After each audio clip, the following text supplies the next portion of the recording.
शेतीचा व्यवसाय परवडत नसल्याने अनेक शेतकरी शेती व्यवसायापासून दूर जात आहेत।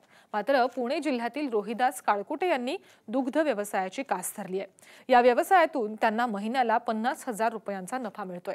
आज आपण काळकुटे यांच्या दुग्ध व्यवसायाची यशोगाथा जाणून घेण्यासाठी पुणे जिल्ह्यात जाऊयात। शिरूर तालुक्यातील करंजावणे गावातील रोहिदास काळकुटे यांच्याकडे वडिलोपार्जित 1 एकर शेती आहे। 1 एकर शेतीतून 2 भावांचं कुटुंब चालवणं शक्य नसल्यानं त्यांनी शेतीला पूरक असा दुग्ध व्यवसाय सुरू करण्याचं ठरवलं। सुरुवातीला एक होस्टन फ्रीजन जातीची गाय घेतली। या गायीपासून चांगलं उत्पन्न मिळवल्यानं त्यांनी गायींची संख्या वाढवली।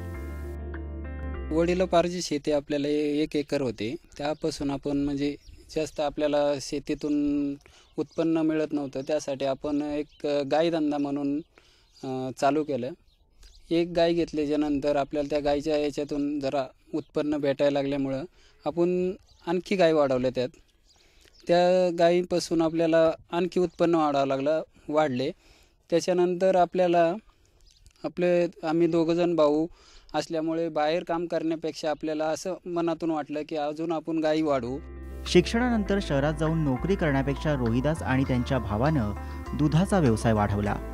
सध्या त्यांच्याकडे होस्टन फ्रीजन जातीच्या 17 गायी आहेत। या गायींपासून त्यांच्या शेतीला शेणखतही मिळतंय, त्यामुळे शेतीच्या उत्पादन खर्चातही मोठी बचत झाली आहे। मिळणाऱ्या शेणापासून आपल्याला शेतीसाठी उपयोग होतो।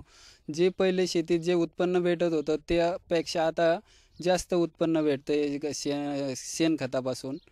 आणि गायपासून 2 उपयोग होतात, एक दूध आणि दुसरा शेणखताचा उपयोग होतो। 17 गायींसाठी काळकुटे यांनी मुक्त गोठा उभारलाय। मुक्त संचार गोठ्यामुळे गायींचं आरोग्य चांगलं राहतं। दुधाचं प्रमाण चांगलं राहावं यासाठी गायींना यशवंत गवत, कडबा, मका, पेंड, ऊसाची कुटी असं खाद्य दिलं जातं। गायींना चारा देण्यासाठी कुट्टी मशीनचा वापर करण्यात येतो। तसंच गायींना दररोज स्वच्छ पाण्यानं आंघोळ घातली जाते। गायींचं आरोग्य व्यवस्थित राहावं यासाठी जनावरांच्या डॉक्टरांकडून वेळोवेळी लसीकरण केलं जातं। 24 तासात 2 वेळा दूध काढण्यासाठी जास्त वेळ लागू नये आणि डेअरीला दूध वेळेत जावं म्हणून मिल्किंग मशीनचा वापर करण्यात येतो। त्याच्यानंतर गायी कमीत कमी दिवसात 3 ते 4 तास फ्री राहते। त्यातून गाय पाणी व्यवस्थित पिते आणि तिची हालचाल झाल्यामुळे खाणं व्यवस्थित खाते, पचनक्रिया पण व्यवस्थित होते। आणि जे मुक्त राहिल्यामुळे ती आजारही तिला कमी होतो आणि आपल्याला डॉक्टर बोलावं लागत नाही किंवा आजार कमी असल्यामुळे आपल्याला ती गाय व्यवस्थित राहते आणि पूर्ण 3 तास मोकळी फिरल्यामुळे ती दुधात पण तिच्या दुधात वाढ होते आणि दूध पण व्यवस्थित, आजार वगैरे काही नाही। काळकुटे यांना दुग्ध व्यवसायाच्या कामात त्यांच्या कुटुंबियांची मोलाची साथ मिळते। गायीचं योग्य व्यवस्थापन केल्यानं काळकुटे यांना एका गायीपासून 20 लिटर दूध मिळतं। 17 गायींपासून सरासरी 250 लिटर दूध मिळतं। 28 रुपये प्रति लिटर प्रमाणे दुधाची विक्री करण्यात येते। दूध विक्रीतून महिन्याकाठी 1.5 लाख रुपयांचं उत्पन्न मिळते।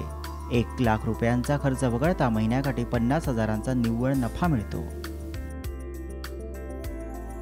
गाय प्रति 20 लिटर दूध देते। जसं 17 गायीच्या आपल्याला याजवळ आता 200-250 लिटर दूध निघतंय, 200 ते 250 लिटर। त्यातून आपल्याला 28 रुपयांनी बाजारभाव भेटतो दुधासाठी।